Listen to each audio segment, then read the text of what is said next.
Tief ist Klaus Schwab, der deutsche Gründer des Weltwirtschaftsforums in Davos, gefallen. Erst gab es hier interne Ermittlungen zu seinem Fehlverhalten als Führungskraft. Jetzt soll er auch noch seine Mitarbeiter angehalten haben, den UK nach Brexit in einem schlechteren Licht in der Öffentlichkeit darzustellen. Alles weitere dazu in diesem Video. Klaus Schwab, die alte Eminenz, der Gründer des Weltwirtschaftsforums in Davos, so hat er sich seinen Lebensabend offensichtlich nicht vorgestellt. Hier wird seine Reputation in den Schmutz gezogen. Angeblich soll er hier Masseusen auf sein Hotelzimmer bestellt haben. Dafür soll er angeblich Geld des WEF verwendet haben. Masseusen, das heißt für mich ganz klar Nutten. Also ich meine, ich weiß nicht, ob er jetzt wirklich hier Nutten sich aufs Hotelzimmer bestellt hat, aber das ist ja der übliche Begriff, den man für diese Damen verwendet, wenn man hier eine jugendfreie Publikation machen will. Also erst wird ihm das hier vorgeworfen von einer internen Untersuchungskommission. Dann soll er auch noch anzügliche Bemerkungen gegenüber weiblichen Mitarbeiterinnen gemacht haben. Dann wird generell sein Führungsstil hier kritisiert und jetzt kommt auch noch heraus, dass er hier seine Mitarbeiter angehalten hat, ganz bewusst den UK in einem schlechteren Licht darzustellen, als es tatsächlich der Fall war. Der Daily Telegraph, eine britische Zeitung, hat hierzu einen Bericht veröffentlicht, einen Artikel, den ich dir jetzt nicht vorenthalten will. So, hier haben wir den Artikel. World Economic Forum rigged data to make Brexit look like failure. Davos Conference Founder allegedly intervened to lower UK Productivity Ranking. Es ist ja allgemein bekannt, dass WEF in Davos veröffentlicht alle möglichen Analysen zu Wirtschaftszahlen und wie gut Länder hier abschneiden. Im Jahr 2017, 2018 hat man hier die Bewertungsmethode geändert, als es um die Wettbewerbsfähigkeit von Ländern ging. Und überraschenderweise schnitt der UK dort an 4. Stelle ab. Davor schnitt er an 7. Stelle ab. Das konnte natürlich Herr Schwab absolut nicht akzeptieren. Brexit war ja eine ganz schreckliche Sache. Die widerspricht so richtig seiner globalistischen Agenda. Also was hat er getan? Er hat seine Mitarbeiter angewiesen, das müssen wir ändern. Es darf nicht sein, dass es so aussieht, wie wenn die Dinge jetzt im UK besser sind nach Brexit. Wir müssen ja tatsächlich zeigen, dass der UK hier an Wettbewerbsfähigkeit verloren hat. Dann hat man nicht mal hier dem UK erlaubt, hier seine vorige Position Rang 7 zu behalten. Im Bericht rangiert der UK nun auf Platz 8. Das musst du dir mal vorstellen. So viel zur Glaubwürdigkeit vom Masseusen Klaus und dem World Economic Forum. Ich meine, ich bin sicher, Klaus Schwab wird jetzt hier nicht böse sein, dass jetzt ihm hier diese Dinge so um die Ohren fliegen. Er war ja immer jemand, der sich hier für ganz viel Transparenz ausgesprochen hat in allen möglichen Bereichen. Jetzt bekommt er mal ein bisschen hier seine eigenen Medizin zu spüren. Das kann ja nur wirklich in seinem Interesse sein. Es wird hier wieder mal deutlich, dass eigentlich das WEF eine Organisation ist, die sich gegen die persönliche Freiheit richtet. Die Grundidee, die ja das WEF hat, sind diese Private-Public Partnerships, wo es also darum geht, dass hier Großkonzerne gemeinsame Sache mit Regierungen machen. Und leider heißt gemeinsame Sache in den letzten Jahren vielfach gemeinsame Sache gegen die Bürger, gegen die Freiheiten der Bürger. Hier geht es darum, Dinge wie totale Kontrolle, totale Überwachung, digitale ID, digitale Währung, Datenaustausch, digitale Infrastruktur. Das ist ja alles, was das WEF hier gepusht hat. Das sind Ideen, für die das WEF steht. Wir sehen das zum Beispiel ganz deutlich in Ländern wie Thailand. Da war die Regierung, die hier vor einigen Jahren ausgewechselt wurde, sehr kritisch gegenüber dem WEF eingestellt. Bei der neuen Regierung jetzt ist alles komplett anders. Regierungsmitglieder der aktuellen Regierung in Thailand waren schon zu Oppositionszeiten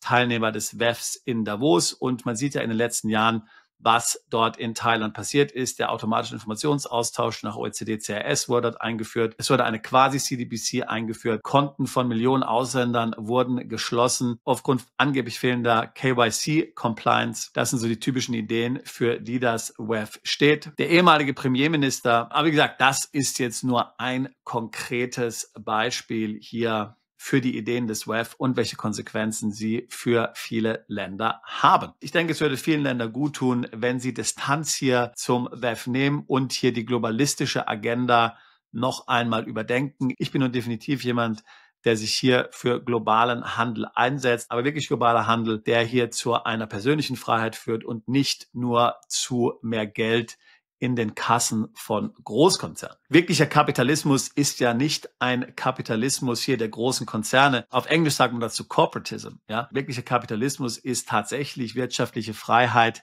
des kleinen Mannes und davon bräuchten wir eigentlich mal mehr und definitiv weniger WEF in Davos. Ganz zu schweigen von diesen ganzen schrecklichen Veröffentlichungen des Klaus Schwab, The Great Reset und so weiter und so fort. You will own nothing and you will be happy. Also wirklich furchtbare Höllenvisionen, ja, kann man schon sagen, die er hier präsentiert hat. Stakeholder Value. Ich glaube, wenn ich das noch einmal höre, ja, dann wird es mir, glaube ich, schlecht. Und dazu solltest auch du dir Gedanken machen, wenn es um deine Lebensplanung geht und wenn du zum Beispiel über das Thema Auswandern nachdenkst. In welche Länder kannst du zum Beispiel umziehen?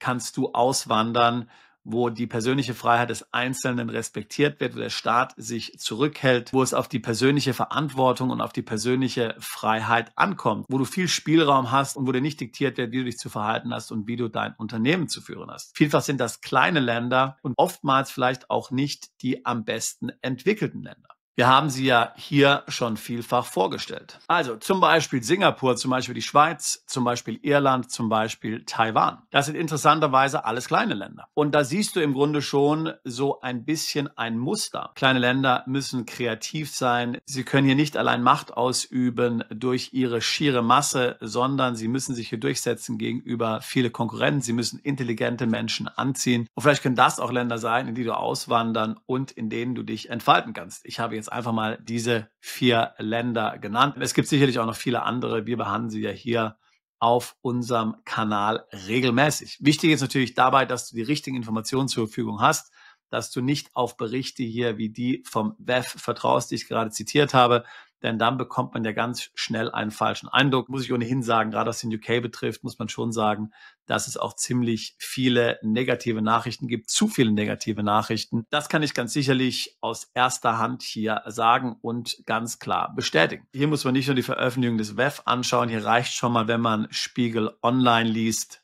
Auch dort wird ja regelmäßig zum Beispiel hier der UK niedergemacht, sicherlich die aktuelle Regierung im UK. Da muss man jetzt nicht allzu viel von halten, aber auch das wird sich ändern und hoffentlich demnächst wieder verbessern. Also man muss sehen, was aus dem WEF wird. Klaus Schwab ist ja nun hier auf ganz unrühmliche Weise abgetreten. Sein Lebenswerk liegt definitiv in Trümmern. Dieser schlüpfrige Skandal hier, die wird unserem massösen Klaus hier noch jahrelang nachhängen. Der ist ja auch schon 87, also nun sollte er sich wirklich einmal aufs Altenteil zurückziehen und hier noch sein Leben genießen und bitte keine Bücher mehr schreiben und hier bitte nicht mehr die Welt mit seinen Horrorszenarien, mit seinen Horrorvisionen hier in Angst und Schrecken versetzen. Eine wunderbare Informationsquelle ist übrigens zum Beispiel unsere Telegram-Gruppe.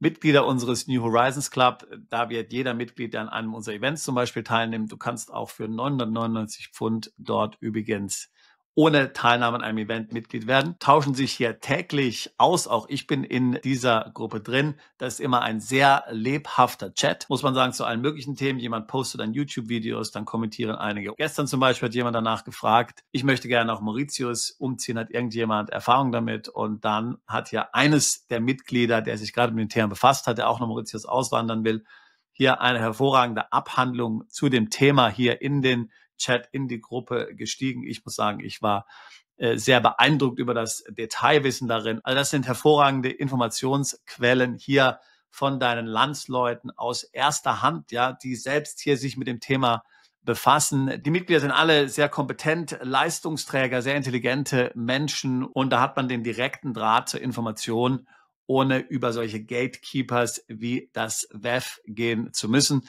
Praktisch zu allen Auswanderungsthemen, zu ganz vielen Ländern tauschen wir uns da aus und natürlich auch, was sonst noch in der Welt läuft. Also ein solches Netzwerk, eine solche Gruppe, das ist etwas, was du brauchst, wenn du dich ernsthaft mit dem Thema Auswandern befassen willst, damit du dich einfach hier in diesem ganzen Informationsdschungel zurechtfinden kannst. Solltest auch du Interesse haben an unserem Club, dann schau einfach mal nach hier auf unserer Webseite perspektiveausland.com. Alle Infos sind da. Wie gesagt, jeder, der an einem Event teilnimmt, bekommt 1 Jahr Mitgliedschaft geschenkt. Übrigens schon bevor der Event anfängt. Also wenn du heute für ein Event Up Science Day im Oktober isst, da kriegst du sofort Zugriff hier zum Club. Da gibt es eine Club-Webseite und dann natürlich auch unsere Telegram-Gruppe. Und du kriegst dann auch einen Discount hier für weitere Events. Also wenn dich das interessiert, dann schau doch mal vorbei. Ansonsten natürlich auch gerne ein Beratungsgespräch buchen. Wir befassen uns schon seit fast 20 Jahren mit diesen Themen. Jetzt fühle ich mich schon fast so alt wie Herr Klaus Schwab, muss ich ehrlich sagen, aber Gott sei Dank, da habe ich noch ein paar Jahre. Also, wenn auch du ein Beratungsgespräch buchen willst, Link packe ich hier in die Beschreibung zu diesem Video. Ich würde mich freuen, auch dich alsbald zu unserer Mandantschaft zählen zu können. Bist du Unternehmer, Freiberufler oder Investor? Zieht es dich schon lange ins Ausland? Mach heute den ersten konkreten Schritt in eine Zukunft mit mehr Geld und mehr Freiheit. Buche ein Beratungsgespräch mit Sebastian und seinen Kollegen. Unsere Kanzlei unterstützt Mandanten wie dich dabei, deine Steuerlast legal zu reduzieren, Vermögen aufzubauen und zu schützen und deine persönliche Freiheit zu maximieren. Profitiere jetzt von unserem Fachwissen und unserem Netzwerk. Gehe zu mandatierung.com und werde Mandant unserer Kanzlei.